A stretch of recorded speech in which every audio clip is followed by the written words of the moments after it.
So one is I was just being a complete idiot last time.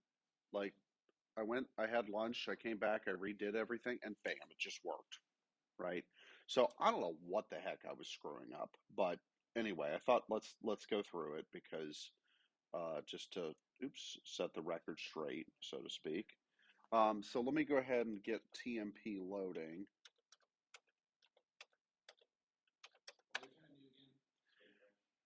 Just print a string, right? It's sort of back to hello world, if you will. Um, and let me open up my copy of the code just so that I have that as a reference.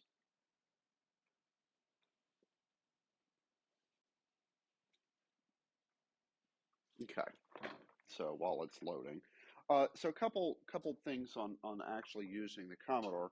Upstairs in the lab, you will find two white little boxes that are about the size of floppy drives or disks. One of them is labeled TMP, and the other one is labeled data disks.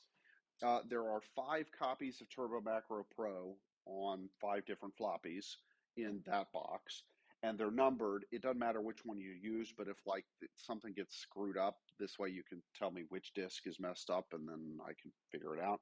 There's also a data disk for each of you that's right now it's just blank. They're formatted, but otherwise have nothing on them for where you can save data. Okay, and it's stuff that you write on the Commodore. You don't have to I mean, it is possible to transfer it to upload it to Canvas, but you'll turn it in by basically your floppy has it up there, and I'll take the floppies and stick them in and load everything. Okay, so this is the beauty of the machine, or at least how you would deal with this back in the day. So most people in the early 80s, when the Commodore first came out, did not actually buy floppy drives. They were expensive relative to the price of the machine. Okay. Um, in fact, when Commodore started selling the 64, they were priced at $595. Okay. Now that doesn't seem like a whole lot, but how much was $595 in 1982? It's about 1,500. Yeah. Okay. Uh, accounting for inflation and whatnot. Okay. So that was a lot of money. And that was just for the computer, right? Not a floppy drive, not a monitor, not anything. It was just the computer, the power supply, and the necessary part to hook it up to a television if you wanted to use a television.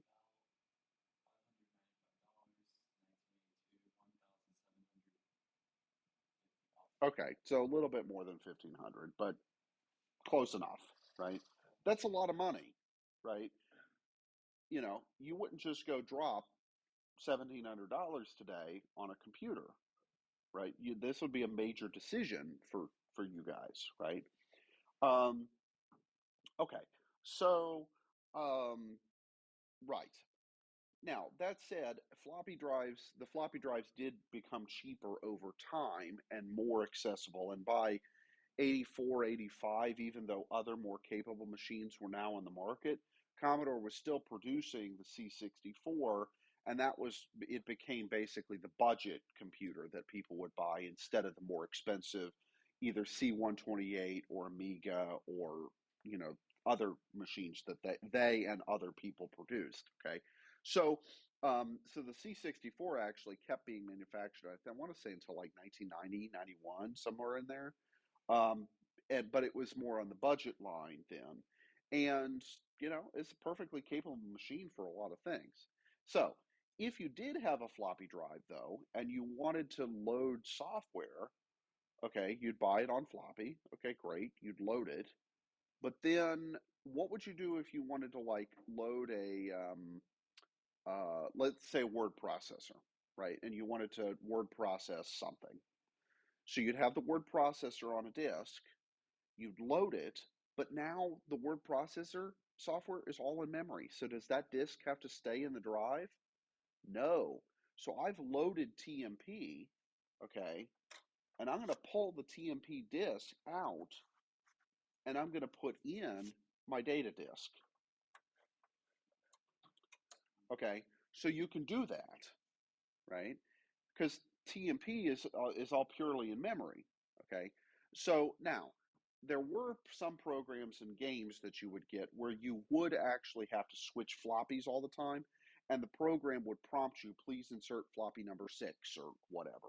Okay, and then it would load the appropriate things into memory from that floppy, and then off you'd go. Okay, there was a game, for example, that my dad and I played, which was a Dungeons and Dragons game called Pool of Radiance, and um, it had like a stack of discs, and you'd have to switch discs all the time. It was, and of course, the disc loading was really slow, so you'd sit there for 10 minutes while it's loading in the next map or dungeon or whatever, and then off you'd go. Okay.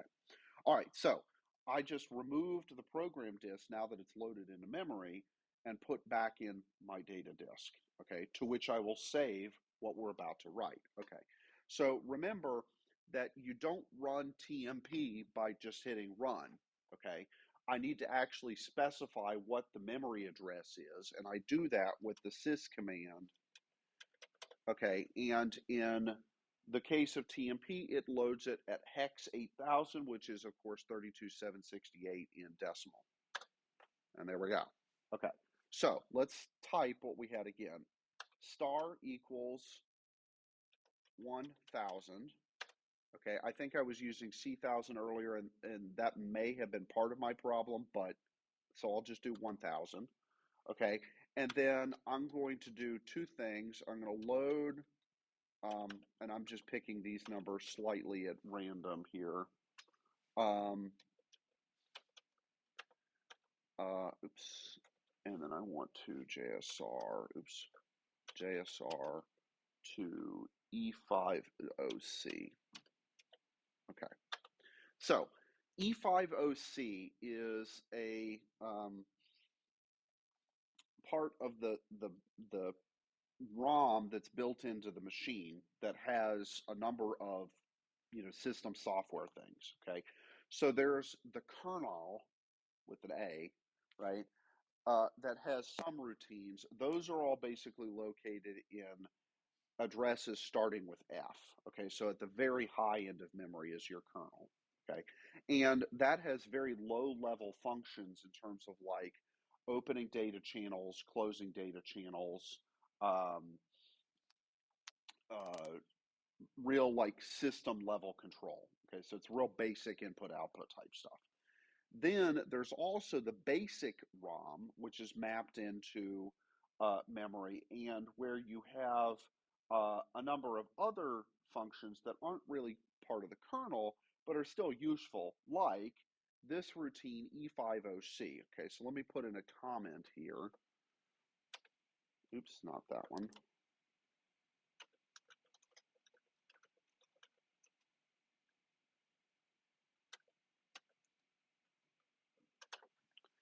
Okay, so A is 10, of course. And so this E50C routine moves the cursor to a given location on the screen in row column kind of notation. Okay, so not pixel, but row column. Okay, and then how do I pass parameters to this function? Well, it makes sense that I would have to use registers. And which one should I put the X coordinate or the row coordinate? The X and the column coordinate and the Y, okay? And then you just have to look up in either a ROM disassembly or a manual or something what the parameters for this function are expected to be. Okay, in this case, they're in X and Y, and that's just the way it is. Okay, good. Okay, so all that's going to do is set the location of the cursor. Okay, and then let me go down and let's put in a string.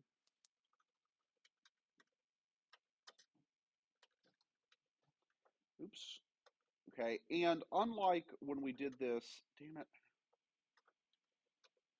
um,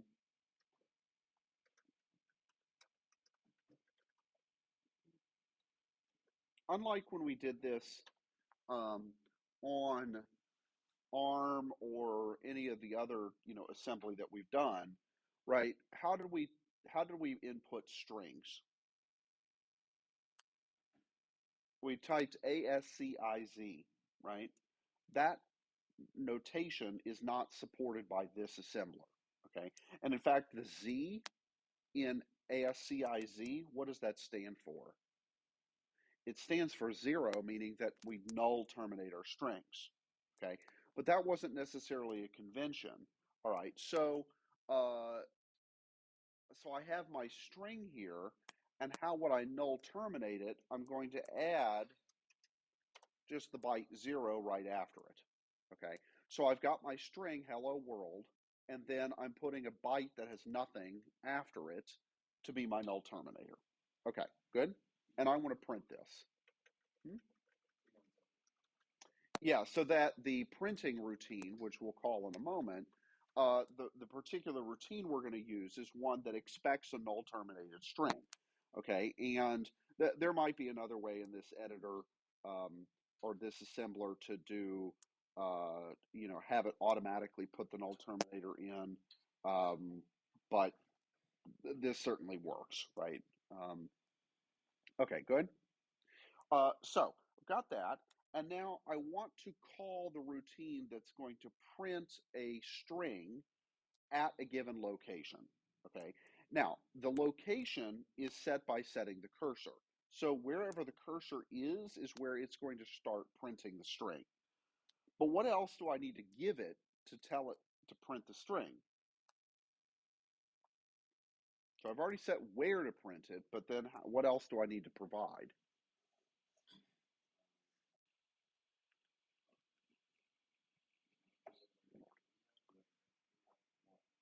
Okay, the what actually? I have defined the string, but I need to pass its memory location to the printing function, right? So it knows where to go into memory to get the data that I want it to print, okay? Now, how did we do this in ARM? How did we get the memory address of a string? No, on ARM. We had the equals thing, right? So if we said like equal string, then it would get the memory address and load that instead. Right, so we would do something like LDR x1 comma equals string or equals whatever the name of the string, like the equal symbol and then whatever our string was. And then the assembler would replace that with, okay, where is that string going to be in memory? It would get that address, okay? And we didn't know when we were writing the code where in memory it was going to go, but the assembler sorted all that out for us, right? Same thing here, okay? I need to specify the memory address of the string I want to print, but I don't know where it's going to be in memory because this thing is going to, the assembler will do that for me. So what I can do is I can load in the immediate value of, so let me just type this and then we'll talk about what it means. Oops. Okay, that. All right, so what I'm doing, this is kind of like the equals thing that we did in ARM, okay? Except there's one problem. How big were our registers in ARM? 64-bit, right? And how big were the memory addresses? Also 64-bit, right? Everything was 64-bit. It was like Oprah, you get a 64-bit and you get a 64-bit. And no, okay. Right.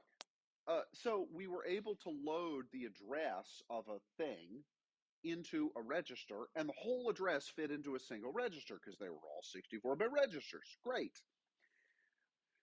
We don't have that here. How big are our registers on the 6502? They're all 8-bit, and there's only 3 of them, right? So we have 8-bit registers, but how big are the memory addresses? 16 bits. Okay, so what that means is I can't fit an entire memory address into a single register. Yeah. Okay, so what am I going to do instead? Well, let me put half of it in one register and the other half in a different one. Okay, and the convention here. So you remember when we, like, if we go way back to the beginning of the class, when we were talking about how the basic stuff was encoded, right? The tokenized stuff, right? What was the very first thing in every program? 0108. Okay. Now, what did that represent? It represented memory address 0801. And the thing was in backwards order because what did we specify first? The low byte. And what did you specify second? The high byte. Okay. So the this greater than less than notation, okay, is exactly that. The less than symbol is the low byte, and the greater than symbol is the high byte. Okay, so this string is in memory someplace. Okay, whatever address that address has a low byte and it has a high byte. And what I'm saying here is load the low byte into the accumulator and load the high byte into the Y index register. Okay, does that make sense? Now, why is it the accumulator and the Y register? That's because the routine I'm about to call wants it there. Okay, so I didn't pick that. Okay, but the less than greater than symbol, okay, and it kind of makes sense. The less than symbol is the low byte, that's the least significant, and the greater than one is the bigger one, and the high, right? So there is sort of a consistency here. Does that make sense? Okay. All right. So whatever the memory address of this string is going to get loaded, half of it in the accumulator and the other half in the Y register. Okay. And I had to put them in those two registers in that order because the routine I'm going to call wants the data in those places. Okay, and so when you look up a routine in the kernel or the basic ROM or whatever, you have to see, okay, if I need to pass it parameters, it's going to expect parameters to be in certain places. Okay, and unlike ARM, where there was a convention that you start with X0 always, like notice how with one routine we used X and Y, but here we're using A and Y. And maybe some other routine we use A, X, and Y. I don't know, right? So there's not as much consistency to it in terms of like first parameter always goes in A, second in X, third in Y. It's a little bit more ad hoc than that. Sorry, I didn't write this stuff. Okay, good? Okay, so what is the routine that I want to call to do the printing? It happens to be at memory location AB1E. Okay? Yeah, that is built into the Commodore's ROM. Okay, now, two things. If I were to try and run this code on, like, say, Easy6502, the little web-based thing, when it called whatever was at E50C, it would get a bunch of zeros because there's nothing in memory there. Okay, so, but there is on the Commodore because when I first fire it up, right, there's a chip in there called the programmable logic array. And what that basically does is, well, okay, so let me back up a minute. The breadboard ones, right? How did we map certain chips to appear in certain segments of memory on the breadboard? Okay, it was pretty simple, right? We had those NAND gates, basically, right? And by combining them and using our head, we could make it so that the ROM, the EEPROM, appeared to the processor at addresses 8,000 and up, okay?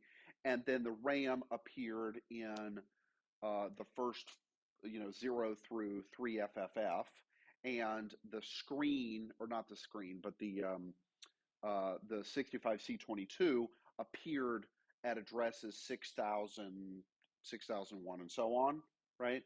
So we configured that by basically the way that we wired up the NAND gates along with some of the address lines in order to choose that particular memory mapping, right? Okay, but what about if I wanted to choose a different memory mapping? What would we have to do? We'd have to rewire the whole breadboard, or most of it. Do you want to do that? No, of course not. Okay, so what the Commodore did instead, I mean, it does have some NAND gates and things like that because some stuff is sort of hard coded. okay? But if you wanted to, for example, the kernel, right, which has a bunch of functions, you could swap out different parts of the ROM that were built onto the machine and substitute a segment of RAM for it. Okay. Now, you would lose functionality because you would be like swapping a piece of code out of memory. Okay. But maybe you didn't need that code. Okay. So, for example, if I were writing a game, do I need to have BASIC loaded into memory for this game to work? No. Okay, so what I could do is I could turn off essentially the BASIC chip, which had a certain range of memory that it was tied into, and turn on a segment of RAM that is in those memory locations. And now I have more memory, right? And if I don't need the BASIC stuff, then well, I can turn it off and use RAM instead. What's wrong? You are giving me the scowl. It's still physically there because it's inside the machine, right? But it's just like imagine that I'd have like and it switches which it's like those stupid trolleys. Yeah, the railroad track thing where there's people strapped to it, and if you change the switch, right, then you kill these people but save those other ones.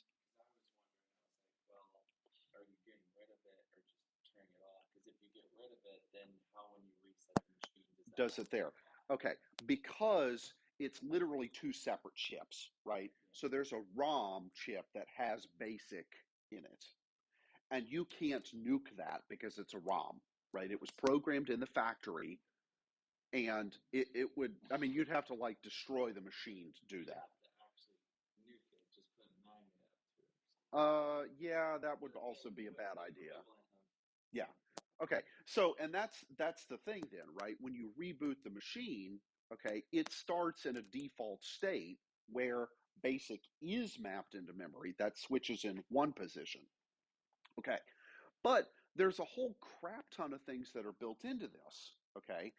Because there's the graphics chip, the sound chip, all of the RAM, and maybe you don't need certain things. So you can turn on and off lots of different segments of things that are mapped into memory, and you could do all of them sort of independently of all the other ones. So like maybe you don't want BASIC, but you want to keep the kernel. Maybe you don't want the kernel, but you want to keep BASIC. I don't know why you would do that, but maybe you don't want any of it, right? And you just want to have a giant pile of RAM to do with whatever you please. Okay, you can configure it all that however you want to. Okay, now as you could imagine, you don't want to have the customer have to open up the thing and rewire it every time they want to make one of these changes. Okay, and so the way that they handled it was with this thing called a programmable logic array, where you could say basically it's like a chip that allows you to tell it which things to switch on and which things to switch off. Okay, and it handled all of the other details. Okay, whereas with our breadboards, we have to literally rewire it. Okay, does that kind of make sense? Okay, so why did I bring that up?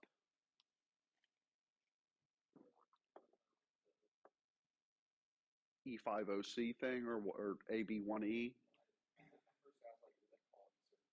Yes, it's calling a function that, oh, yeah, I see why now. It's calling a thing that's on a ROM. And when you first fire up the machine, that part of the ROM that has this printing thing and the cursor code and all these other things is mapped into memory in the default state that the programmable logic array starts in. Okay. And so if we were to run this on, like I said, like if I wrote this code and put it on an Apple II, for example, it's not going to work, right? Loading the registers and stuff would be fine, but what's at E50C on an Apple II is not necessarily the same as what's at E50C on the Commodore, right? So I have to know where that routine is. Okay. Now, this is one of the things about maybe more modern computers and certainly our modern tools. Did we have to worry about this with say printf when we were doing? No. Okay, and the reason was because we had a more sophisticated program called linker that was able to link and do dynamic linking to a thing in the C standard library, the printf routines, okay? And we didn't have to know where those were going to be in memory in advance, right? That could all get sorted out by the machine, the operating system. Well, guess what we don't have here? An operating system or any of this stuff, right? It's the 80s, right? Operating systems were just kind of being invented in the 70s and 80s. Hmm. Well, it's a system that operates. No, I know, right? Um, I guess I like to think of it as sort of like a giant program that manages other programs in some sort of intelligent way, um, to do things like multitasking and uh, maybe also to some extent memory protection and right. So one of the things that's beautiful to us about this machine is the fact that like um, we have complete access to everything on it, right? We can do whatever we want to this machine. And if we screw something up and we need to restart it, okay, right? We're not going to do anything really bad. Now, on a modern machine, though, memory is protected. Okay, so good example, like the with ARM, what kind of errors did we sometimes run into?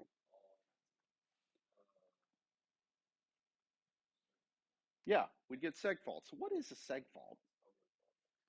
No, it's not too much memory. You're accessing memory that you're not allowed to. Well, who decided what you were allowed to access? The operating system, right? So the operating system allocates memory that you're allowed to use or not, okay? And it manages all of that stuff. Well, we don't have that, right? So you can do whatever you want to whatever memory address you want. Okay. Now, if I tried to, for example, write data to address AB1E, like I wanted to, like, say, load the accumulator and store a value to AB1E, it wouldn't actually execute, or it would execute, but nothing would happen. And the reason is, what is AB1E in default mode? That's ROM. You can't write to a ROM. Okay. So I could try writing there, but nothing's going to actually happen. Okay. And so I'd have to know in advance where the RAM is and where the ROM is and where all these routines are. But if I had an operating system, then I wouldn't have to worry about some of that stuff because the OS would deal with it. Okay. Now, the OS, right, then is really big and complicated because you have to figure out how the hell are you going to manage this for arbitrary programs, right? Well, if only two people in this room and three if Rippy had decided to come today, um, if only there were a course on operating systems that some people have previously taken, right? You guys had to learn about some of the basics of that. Okay, now, do I know how an operating system works? No, right? Well, okay, there's that, but like, right, okay, yeah, Microsoft, but I mean, it's a big, nasty program, okay, a huge program. And the bigger a program gets, the more complicated it gets. And when you've got 50 people working on it or whatever, right, this is going to start to get really complicated. Okay. Now, and you guys were looking at Windows, though. Did you guys ever look at any of the old DOS source code? Or did you just do Windows and Linux?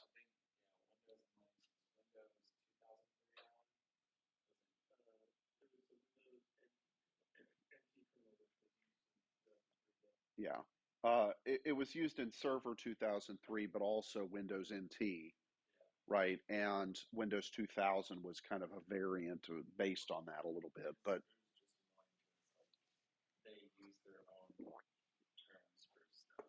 yeah, okay. Um, but point being, right, an operating system class, right? I mean, you could spend an entire semester just on that topic. And, well, three of you did. Well, yeah, basically go to grad school. Yeah. Well, or, I mean, this is this is one of the downsides of a liberal arts college or a small college, really, of any type, right? How many courses are required for a major? 9. Okay. If you guys were to go to Purdue and be CS majors, it'd be like double that at least. Okay. Exactly. You wouldn't have all that distribution and stuff. Or, for example, you're all required to have a minor or second major or something, right?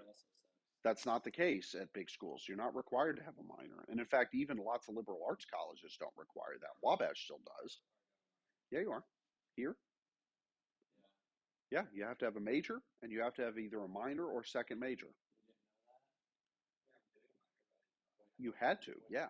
Everybody has to. Don't worry, his advisor's on him, so. Okay. Yeah, you must have a minor, right? Okay, now, you don't think that should be the case?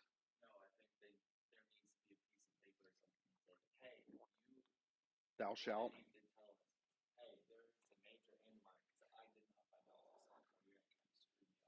Well, yeah. Okay. Anyway, the downside to this, like, there are many upsides of us forcing you guys to have minors and take courses in lots of different areas of study, right? There are some downsides too, in the sense that you can't concentrate as much in your field as you might be able to if you didn't have all these other requirements. Okay. And so, yeah. Anyway, um, good. Okay. So, this will print the string. Okay. So let's run this. Okay. And then the very bottom right, I'll return from subroutine. Okay. And that'll basically return back to the operating system, which in this case is just the basic prompt and all of that, right? Okay. So, how do I assemble this? You guys remember the keystrokes? Back arrow 3. Okay. And it's in memory addresses starting in 1000 because that's where I told it to put it.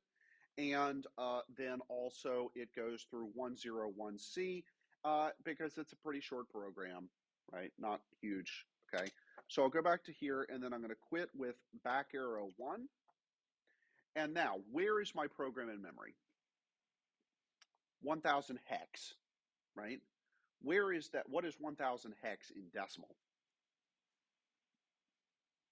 Right? Because I need to launch it by doing this. But the number that I'm going to type here, because I'm giving this to basic to start the program, has to be in decimal, not in hex. So 1000 hex is what? Thank you.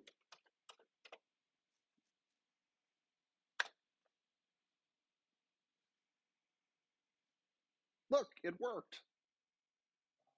Yeah?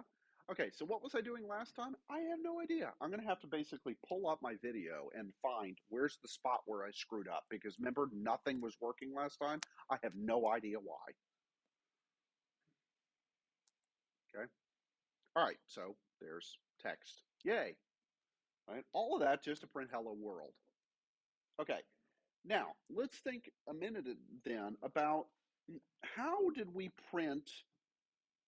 You guys did, for example, the assignment where you printed without using print. How did we do that? We did a bunch of pokes, right? And so what is tantamount to a poke here? What is a poke, really? Putting something in a particular memory address, okay? And what was the first memory address that we needed to put those in for the printing without print? 1024 decimal, because that's the location in memory where the top left uh, text position, that character is stored when we're in character mode. Yes?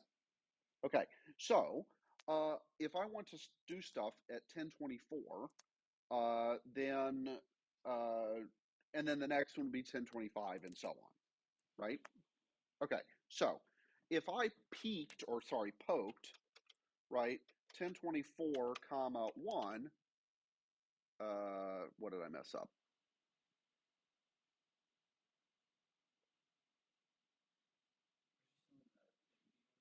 No. Yeah, what was the syntax for this? Yeah.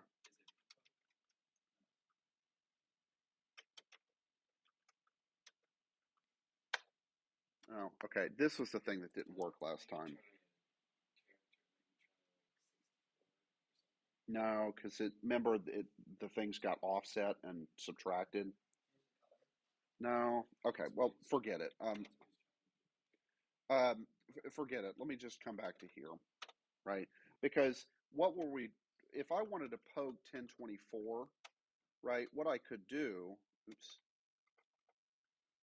left up and left. Okay. Let me load the accumulator with, oops. Let me load it with 1. Okay, that's the letter A. And I'm going to store this to 1024. All right, where is 1024 but in hex?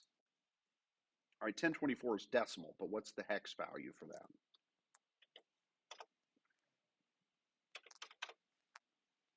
Okay, yeah. So this is equivalent to poking 1024 comma 1, right? I'm 1024 is 0400 hex, and I'm putting the number 1 in that byte into that byte of memory. Yes? Okay. So assemble backslash, or sorry, back arrow 3. Okay. And then I'm going to go back to the basic prompt, and then let me call my program, and it didn't do it again. This is really strange, guys, because it should have done that.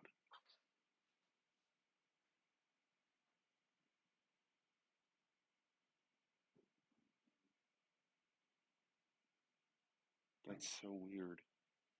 Because I literally did this yesterday and it worked fine. Or Tuesday.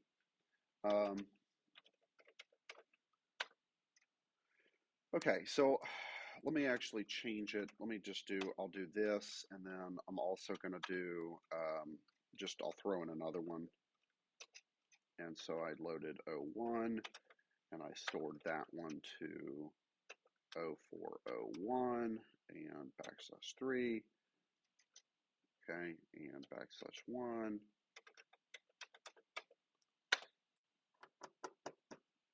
That is so strange.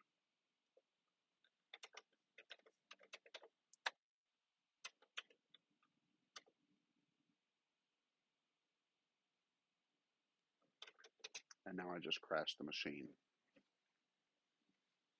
So that's interesting.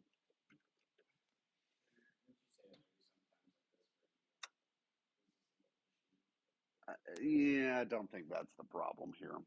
All right, so let me restart it. The other thing I was stupid is I didn't save what we just typed, so now we get to type it all out again. And I need to pop back in the TMP disk.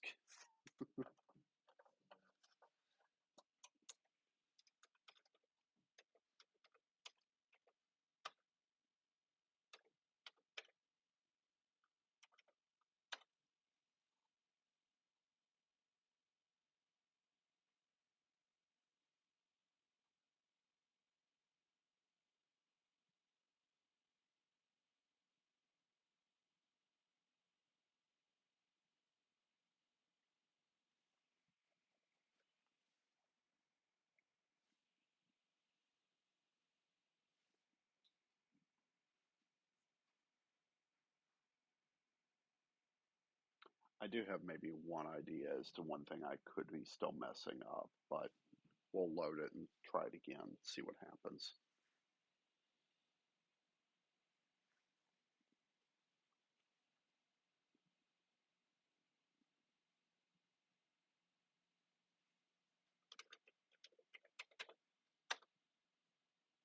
Oh, duh. Sorry. Forgot one important thing. The 1.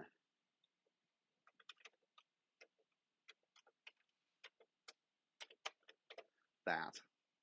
Okay, that 1 is important because what that does is it tells the basic thing that's loading in this data, use the first 2 bytes of what you find to tell you where to put it in memory.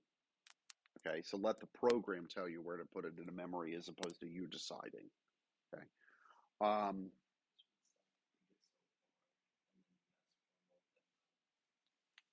right, this was computing back then, right? You had to be perfect, mostly, and there was no OS to save you from yourself. Sorry, right? It was a dark time.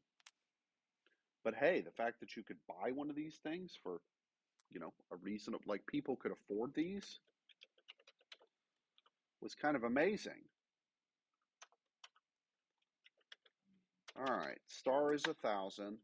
And let's forget the printing. Let's actually just do,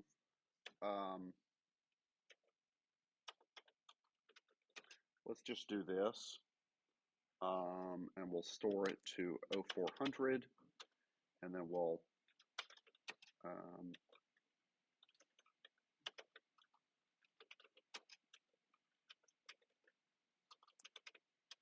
oops.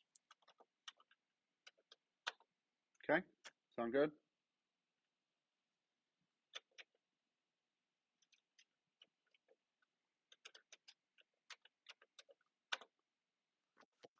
Oh, this is really quite bizarre, gentlemen,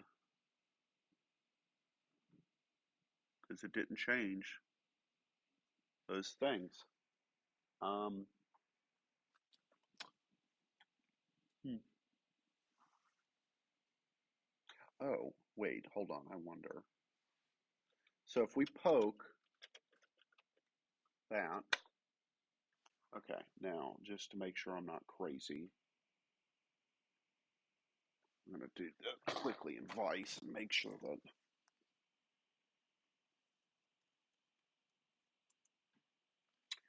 that is really peculiar.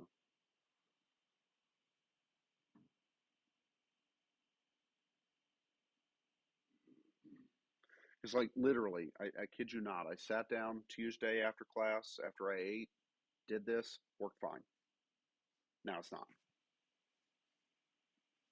No idea why.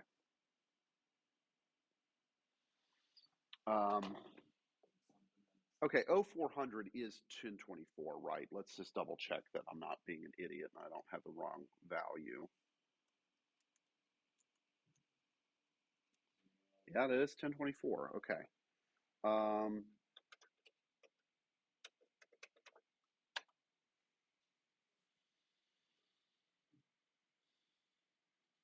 well, okay, why don't we try this? Let me actually do, um, let me load X with the, with 00, and let me load Y with 00. Oops. I don't need the $ here because 0 is the same. And then let me jump to the routine at, what was the address? E50C. Oops. Sure.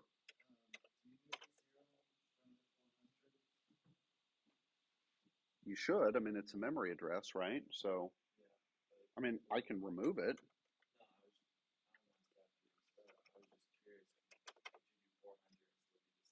Should be. Yeah, see, because it just changed it for me. Right. So, and that makes sense, right? Because um, it memory addresses are all 16 bits, so it needs to have all 16 bits. Okay. All right. So let's do this. Okay, and let's do. Let's quit.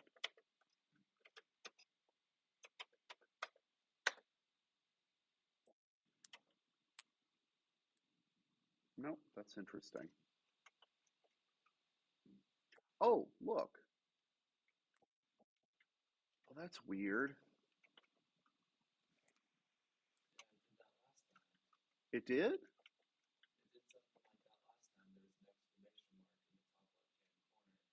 Ah,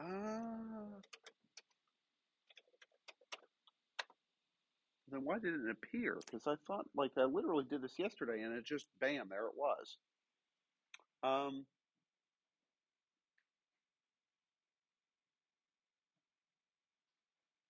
Oh, I wonder if,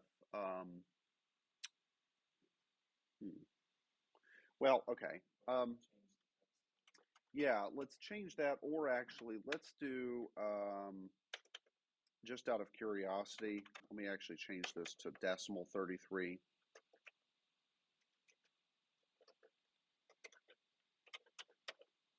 Okay, so two things. One, what's in the top left now? Nothing, right?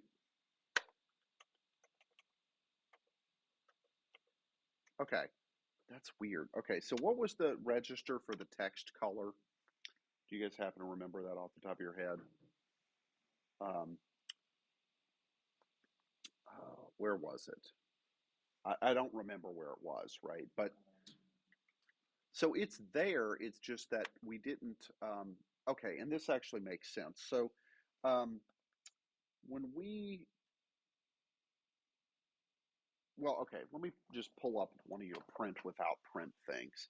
Because didn't we have to also poke a particular memory address to set it up for text mode? So pull up, yeah, Evan, pull up your print without print, and I'll just pull up which assignment was print without print? 7? Yes, okay. Yeah, pull up 7, and I'll pull up, yeah, I'm going to pull up John's just for safety's sake.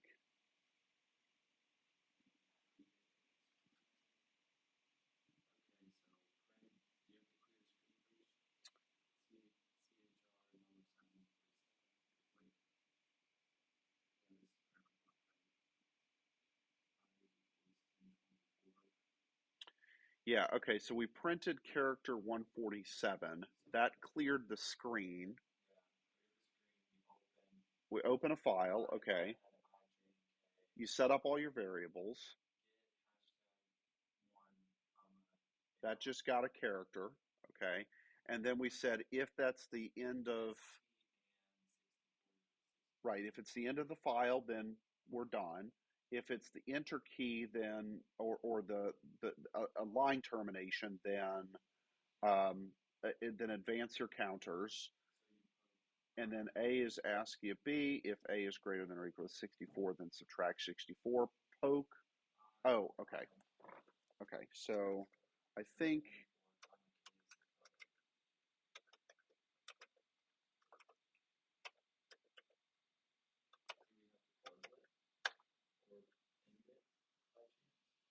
um,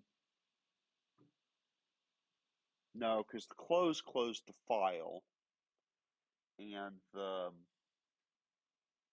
so it's really weird that this command works fine on. Okay, what was the register that did the text color? I'd have to pull up the. Let me get the manual. All right, so I want the programmer's reference guide. Okay, and then we had standard character mode, page 107.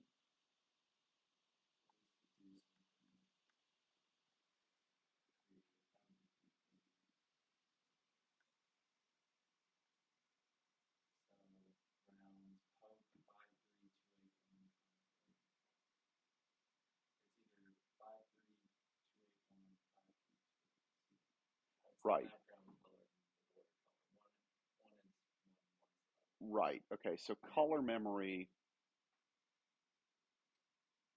55296 and character memory, let's see, was,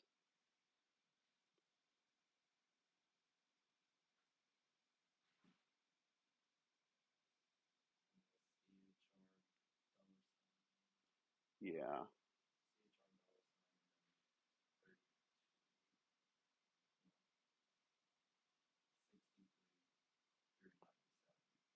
yeah. Okay, so I just got the manual open, and okay, so the screen memory is at default, starting at 0400 hex 1024. Okay, and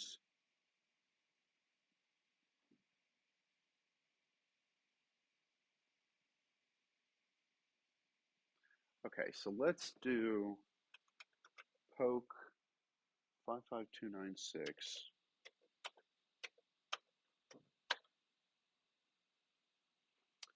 Okay, the color, right? We never set the color of that thing. And so the emulator must be doing that for us. Okay, so if we wanted light blue for our text, what is light blue? Well, we could just go through. Light blue, well, regular blue is 6, for code, cyan is 3, light blue is 14. Okay, so that's the problem. See, the color, we've set the text color to be, like it's defaulting to be dark blue. We never changed, what was it you said, 13, 14? 14 is light blue. There it is, right? Okay, so let's go back to Turbo Macro Pro. Okay, so this sets the text that's at those locations, but let's also do the colors, okay? And the color memory starts at D800, okay? So let me load, what did you say light blue was? It was 13? 14, okay. So 14 is E in hex, right? Okay, so if I load in 0E to that accumulator and I store it to the address D800, okay, and then just to make sure that we get something different, let's do, say, 5 here. Okay, and I'll put that one at D801. Okay, just two different colors, right? And this way we'll know if it's actually doing what we think it's doing. Okay, so \3 to assemble. Okay, good. And then \1 to quit. And what did we say it was? 4096. There it is. Okay. First one's light blue because we poked the correct color, and then the other one's green because I just picked that color. Okay, so I must have inadvertently poked that color address without remembering that I did so when I worked on Tuesday. That'd be the other thing, right? We could just change the background color. And where is the background colors register? It's either 53,280 or it's 53,281. I think it's 53280. Yeah, I think it's 53,280 because I have code 53,280. Okay, so what is that but in hex? Right, so we need the decimal equivalent of 53280. That would be D020. D020. Okay, so let's take let me just do 4. I'm just choosing this at random. Okay, or not store. I need to load first. Okay, so I'm going to load the number 4, which is purple. Okay, and then I'm going to store that to, what did you say it was, Evan? D. D020. Okay, that's the background color register. Okay, and then D021 is the border color. Maybe we have them backwards. Yeah, okay, but we'll know pretty quickly if we've got the wrong one. Okay. All right, so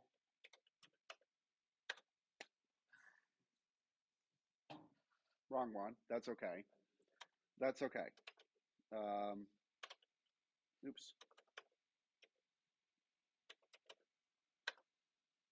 Okay, but in particular, notice when we go back to the basic prompt, it reset it. Okay, so the editor, right, is basically restoring all the color stuff back to its, and this is maybe why I didn't notice this on Tuesday, right? Because I probably went back into the editor and did something, and it reset all the colors.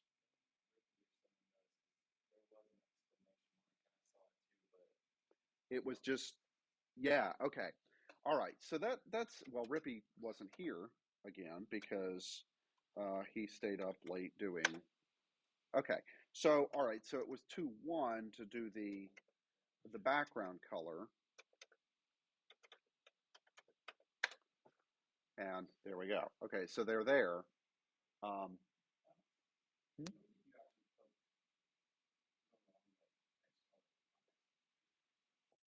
I might have just to test some. It is, but or no, like what I may have done was while I was sitting here, I poked to change the color and then forgot that I had done it and didn't write down to do that. And then 2 days later, I didn't remember that I had done that. And so like so I could have been sitting there like, why isn't it there? And then it maybe dawned on me, oh, the color memory. And then I fixed that, and then bam, everything's cool. And then I'm like, okay, good, I've got it figured out. And then two days went by, and my brain reset, and I forgot that. Okay, but now we have it on video, right? That it works. Okay, so and that and well, evidence both of the solution and my incompetence, my repeated incompetence. Okay, yes. No, because when I restart the machine, right, I must have done that. I must have realized it's not there. Oh, but it is. It's a color memory thing, and then just not thought about it. Okay, huh?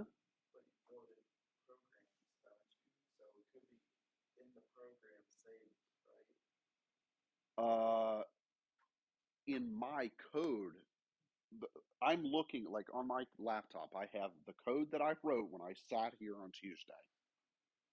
Okay, and I must have forgotten to add in something. Okay, is what I'm saying, right? Even though I realized the issue. Okay, now, so what this tells me though is that okay, when I poked 1024 comma 1 on Vice, immediately I saw not only did the character appear, but I could see it, right? Which tells me that what did Vice actually do? I told it to poke a particular address, and it poked another one because it had to change the color, right? So that I could see it. So if what I'm saying is if I type in on here, poke, like if I turn it off, turn it back on, poke 1024 comma 1, an exclamation or sorry, an A would be at the top left corner, but I wouldn't be able to see it because I haven't changed the appropriate color memory location. Yes? Okay, so we're all good with that. Okay. Now, but on Vice, no, on real hardware it is. Okay. Well, so what I'm saying is that on Vice, if you like literally, John or Evan, you guys have your computers, fire up Vice, poke 1024 comma 1 and tell me what happens. And the rest of you go look over their shoulders.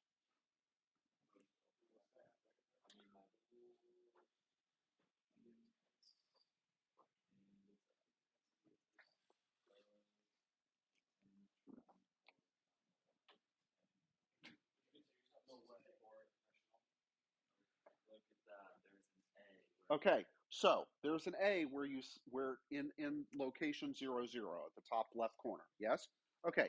So we just all you told the emulator was to write a particular value to one memory address, but we know that it actually did two because the color. Okay. So whoever wrote Vice, I bet you in there hidden somewhere is that poking 1024, like it knows if you're poking character memory to also change the corresponding color register. And it probably picked 14 because that's the default foreground color. Okay. So what's the lesson here to take away from this?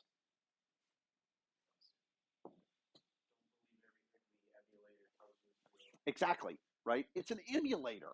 Right. That doesn't mean that it's cycle accurate and 100% reflective of what the real hardware does.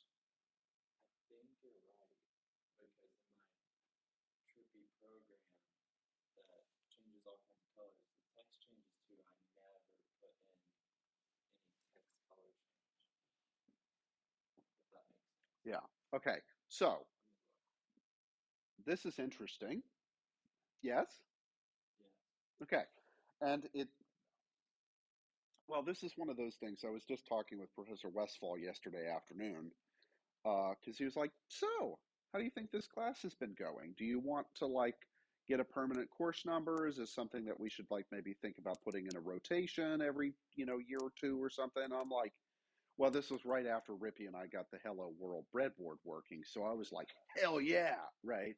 Um, as opposed to when it wasn't working, in which case I would be like, F no, right? Um, it's sort of ironic that it took us this long to realize that the emulator was actually lying to us in this one instance. Okay. Um, but hey, it's a good lesson from that. Okay. The text stays the same white. Okay, which means it must be saying, okay, he's not stupid. He wants me to change the color because I'm a nice emulator, right? I'm a good emulator, right? Whereas here, the hardware is just, no, F you, do it yourself, right? Um, it does because I haven't changed any of those color memory locations, right? So the Commodore itself set, like when it printed ready, not only did it print ready by putting the appropriate values into the character locations, but it also put the corresponding colors into the corresponding color memory places. Okay, and um, yeah, okay, so fine, right? But the emulator is doing more than that. Yeah. Okay. So, man, what a can't you guys feel like your brain's expanding and wrinkles forming, right? Okay. So, I guess what this means, right, is that I maybe should have been a little bit more of a hard on ass on the the color memory and stuff when we were doing this in BASIC to say go ahead and poke the memory address for the color, even though it wasn't strictly speaking necessary on the emulator, but it is on the real hardware. Okay, so what this means now that we've cracked that problem um, is the everything that we did in BASIC, right? Accessing the graphics, accessing the sound hardware, doing trippy, making your professor have a seizure, turning on and off sprites, moving them around on the screen. Could we redo all of that in assembly? Okay, so there's the next 17 assignments. Okay, for the remainder. No, I'm kidding. Right. Yeah. Okay. So, but seriously, right? If we can do it in BASIC, we know where the memory locations are that we need to do and what we need to change them to. Can we do all of that in assembly instead? Sure. Okay. And it would also work, though, a lot faster because we'd be writing it in native machine code. Okay. All right. There's one other thing I want to mention. Here, let me go back into TMP and get rid of this obscene beta themed color palette. Huh? Well, no, it just reminds me of beta and the pink, of course, of like Pepto Bismol or something. So, um, all right. So the other thing I wanted to mention would be like, let's take that string and actually print it in a different way. Okay. All right. So let me erase all of this.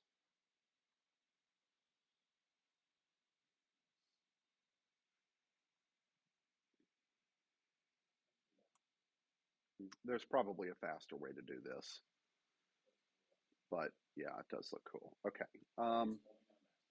Yep. No. Okay. So let me go down here and let me define, actually, let me just get rid of the RTS here. Oops.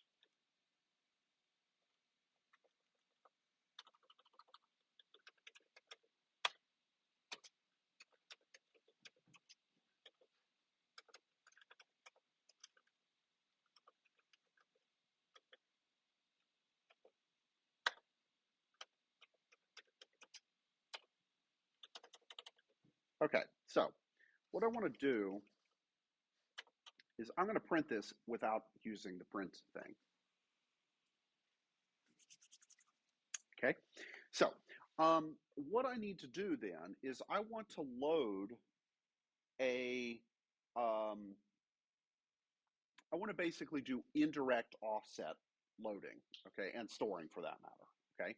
So if we pull up, and obviously you guys can't see this, but if you, those of you who have a machine, pull up the 6502 opcodes, okay? And what I want to do is look at either LDA or STA um, for um, for now. Okay, so when I load, in this case, I'm going to load not an immediate value, but something that's in memory someplace. Okay, and do I know where the string is located?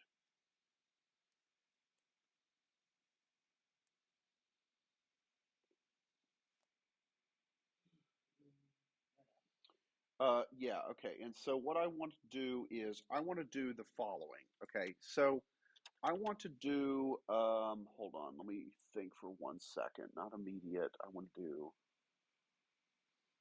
um,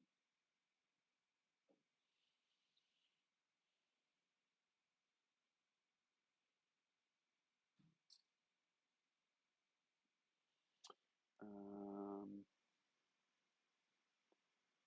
okay, I need to pull up the manual for a second because, where is it? All right.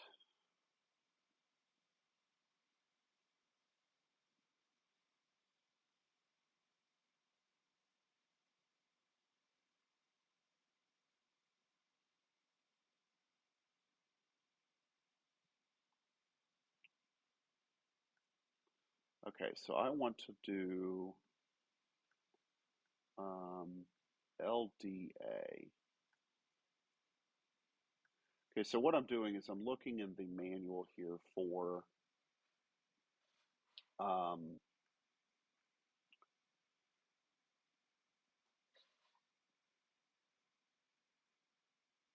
for basically how indexing works. Okay. Um,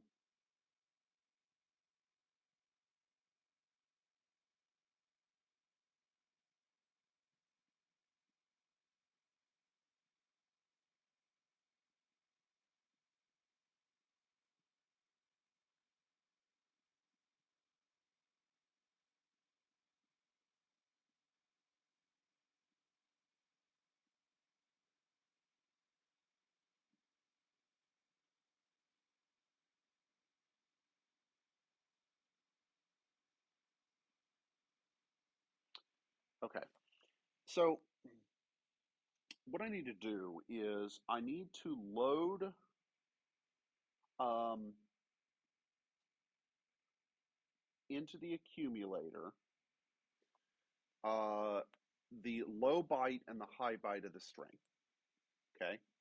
Now, how did I do that? How did I load in the low byte of the string's address? I did this, right? Okay, so that's the low byte of the string's memory address, okay? And I'm going to store that into a location that may seem weird. And I'm going to do the same thing with the high byte.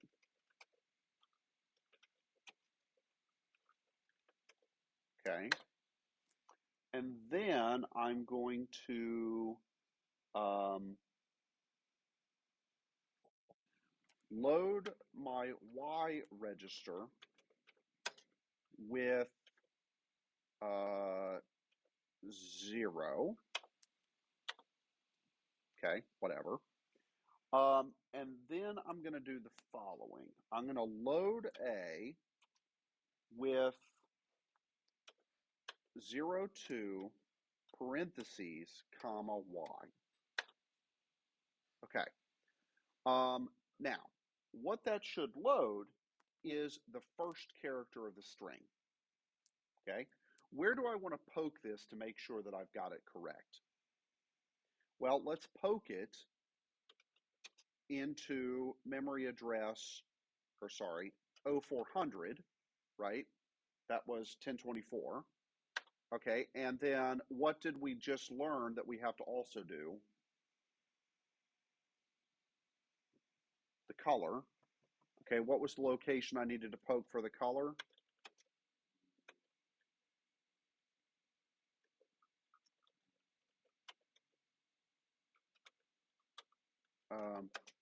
What was the color? It was D020. I shouldn't have erased everything we just had. What was it? That's not it. It was D800. Okay, that's the color memory. Okay, so D800. Okay, and then let's return. Okay, so let's assemble this and hope I didn't screw anything up. And let's go back and let's see if it works. Okay, so I know why that happened. Okay, so what happened here? Did something in fact appear in the correct location and in the correct color? Okay, what should have that been? Should have been an H, right? Okay, but what is it? It's a vertical bar. Okay. Huh? Well, it should have been a capital H. No, it can. Okay. Bingo, the offset, right? So how is the capital H,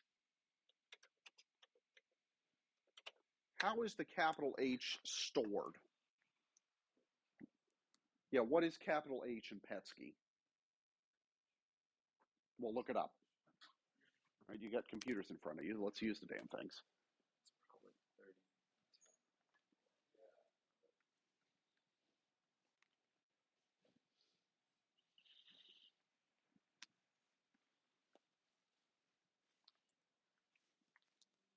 H and Petsy. H in Petsky. So here we go. Yeah, lowercase is 65 through. Wait, 65 through 9. Yeah, 72, which is 48 hex. Okay. Now, look at what is the vertical bar. So scroll down a bit. Vertical bar is 98, which is B. Or it could be 103. Okay. So, yeah, depending on which one it is. Okay. So what I need to do actually is the H is stored as, go back up, Drake, to the where it was before. This one. Okay. 48. Okay. But the thing I need to poke, so you guys remember when we did this with the printing without printing? What else did you have to do when you read in a character? You had to subtract something.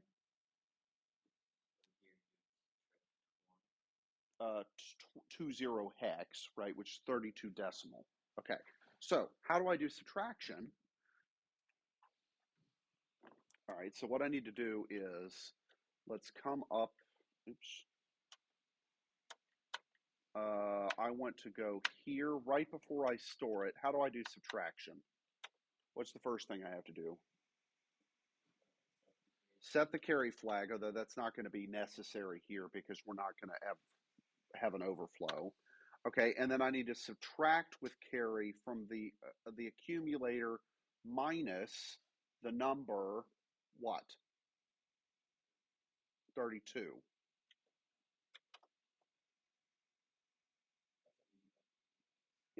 Yeah, that's an immediate value, and let me make sure I've got the syntax for this right. Yes, okay, so I'm going to do subtract with an immediate as opposed to subtract with the memory address. Okay, so this will load in whatever, take 32 away from it, and then poke it. Right? Good?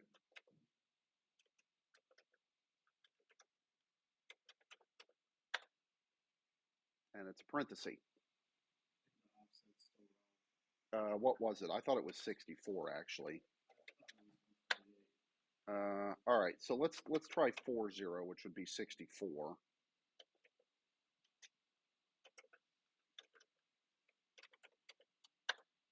Yeah, it was 64, not 32. Okay. 32 was the upper versus lowercase when we did this in ASCII back in 241. Okay. All right, good. Yeah? Isn't this neat? Yes. Okay. So we'll continue with this, I guess, next time.